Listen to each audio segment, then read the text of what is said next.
I got you in my pocket spot. Yeah, that's babe, need you every day. You like my oxygen, make it seem like the barging them. Got my heart, no barging in. From the bed to the floor to the couch. Might wake the neighbors up. Break you in, then break you out. In the end, we gon' make a child.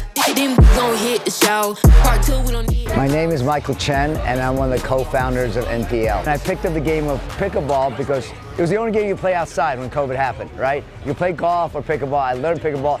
I just got addicted to the game of pickleball, and I loved it. And I met two of the best players in the country named Witsken and Beth Bellamy, and they were thinking about how to build a business around senior pros. And I decided, well, given my strategy, my background at NBC and GE, that I might be able to help them. Well, I think they kind of tricked me. Instead of me just advising them how to build a business, I'm now the full-time partner, a co-founder, and I actually head up doing all the pickleball business part of this league.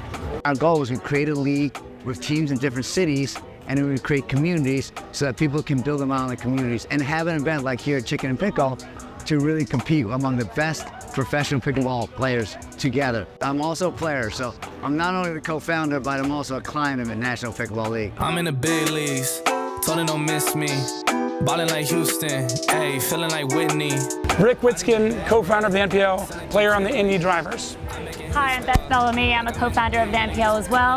We had the idea to start it, but I mean, if our amazing team owners hadn't stepped up and also believed in this idea, we wouldn't be anywhere. And then just the support we've had from the other Champions pros and players, I mean, they didn't even know, like, they're kind of like, what's NPL, you know, and they still took a chance. I think they trusted us that, you know, we were top players and that we might have been onto something, and they also thought, you know, that sounds kind of fun. I'd like to be on the team and see what that's about. I mean, it's one thing to believe in ourselves. It's another thing along the journey to have different companies and people nurture you with their support. Yeah. I think of Ken Julian, who's on the Indy Drivers, and he is a player that has Parkinson's disease, and he's a phenomenal athlete, and he stepped up and paid $10,000 for our draft party.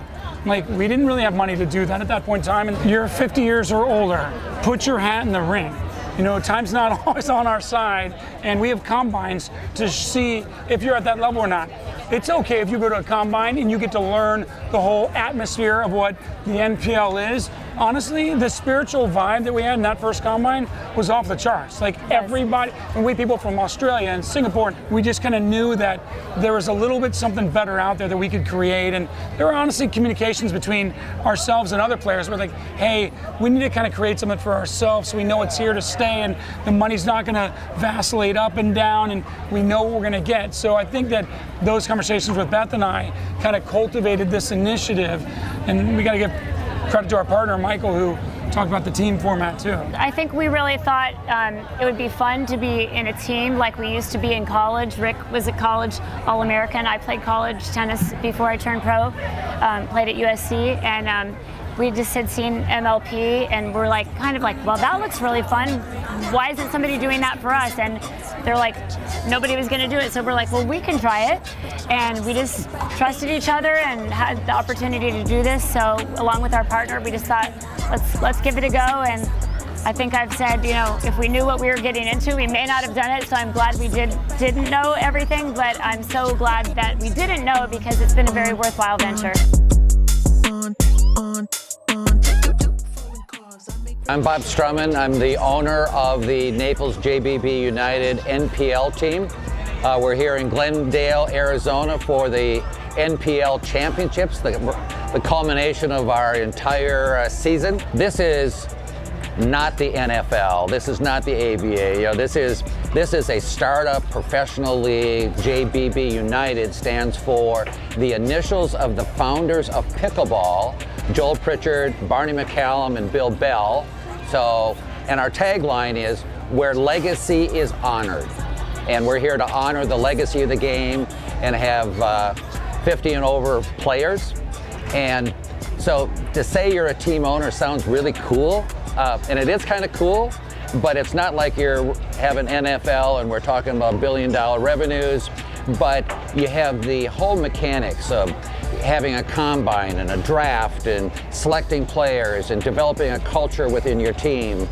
And than competition and trying to keep everyone happy, but also to win. We've discovered is pickleball is a mainstream, well-recognized sport that is showing up in TV commercials and advertisers and in so many different venues that pickleball's here to stay. And there are 2 leagues right now. One that's called the Major League Pickleball, and then we have the National Pickleball League, and they really represent the 2 different age groups, kind of like the PGA. PGA has the young guys, and then the Champions Tour, and that's kind of where we fit. We're part of the Champions Tour. And I think this is you're right, we are the groundswell. The NFL started somehow. The baseball league started somehow. I was the first team to jump on the bandwagon, so to speak, with NPL.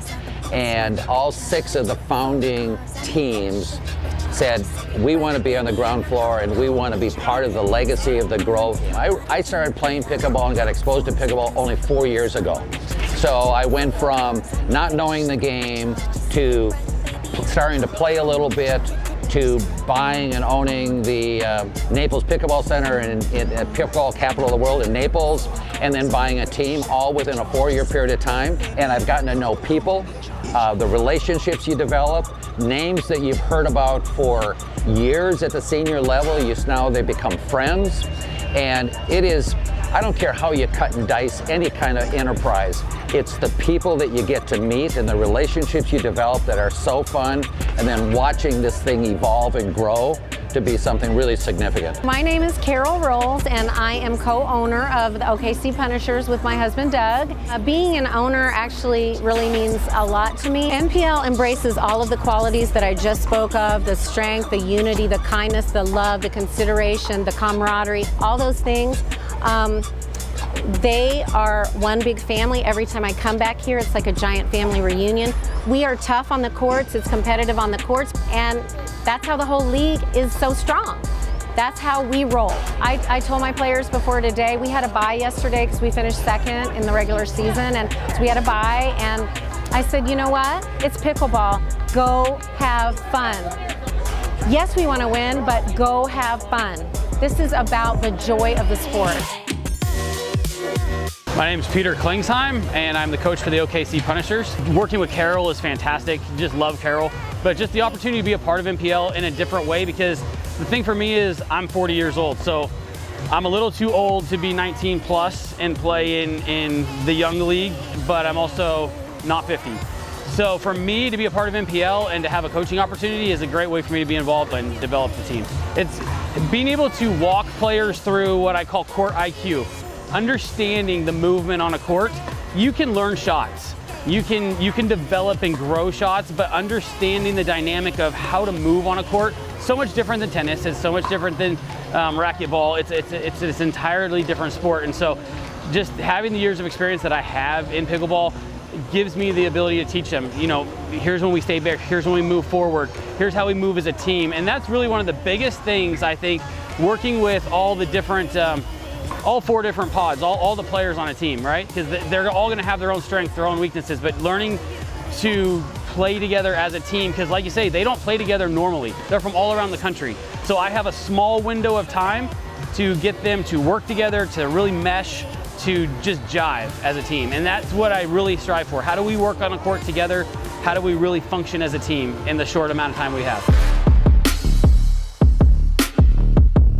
My name's Jennifer Dawson, and I'm here playing in the NPL. I'm having a blast being here. I've been playing pickleball probably for about 9 or 10 years now. I'm probably one of the veterans. My husband and I own a club in Encinitas, California, Bobby Riggs Racket and Paddle. That club started out as a tennis club with only tennis. And we had some people that came to our club and wanted to just rent a few courts, a couple of hours a week to play pickleball. And once they started doing that, my husband started playing, fell in love with it, gave up tennis right away. And then my kids started playing, and then I started, and we've had a blast ever since. I was a tennis player all my life. Started when I was age 7, played junior tennis in Southern Cal, and around the country. Got a full ride scholarship to University of San Diego, played #1 singles and doubles for them. Pickleball is growing like crazy. I mean, it is so popular, and just clubs are coming up everywhere, public courts, private clubs, homeowners associations, just more and more people are falling in love with pickleball. And at our club, we went from a tennis club to 100% pickleball. So now we have 22 pickleball courts, and the age range is unreal. A ton of 20-year-olds, 30-year-olds, 40-year-olds, 50-year-olds, all the way up. My mom, who's 81, plays 6 days a week at the club and is having a blast. My name is CJ Hoyt, and I'm the pickleball manager here in Glendale, Arizona. Chicken and Pickle is the #1 entertainment in the entire nation. We are so lucky to have the NPL for their inaugural season, and it's been a great experience, I think, for all of us throughout the nation. All of the different properties that they've experienced, it's just been a great, great time for everybody. So in 2024, we're going to grow from 6 teams to 10 to 12 teams in different cities. And we're going to have more than 100 players. This year we had about 108 players, professionals. We're going to probably have about 160 to 170 players. And the sad thing is, I think there's going to be like 500 more players that want to play in this league. Unfortunately, we won't be able to draft everyone, but there'll be a draft in April. So people that will like to play in the league will try out in March for the combine. We'll do a draft, and hopefully we'll draft some of the top players, but unfortunately we can't draft everyone. We are so thankful and grateful for the support of our community, and that I think next year it's going to be even bigger and better, and potentially more teams and definitely more players, and so it's like we feel like we're in a really good place.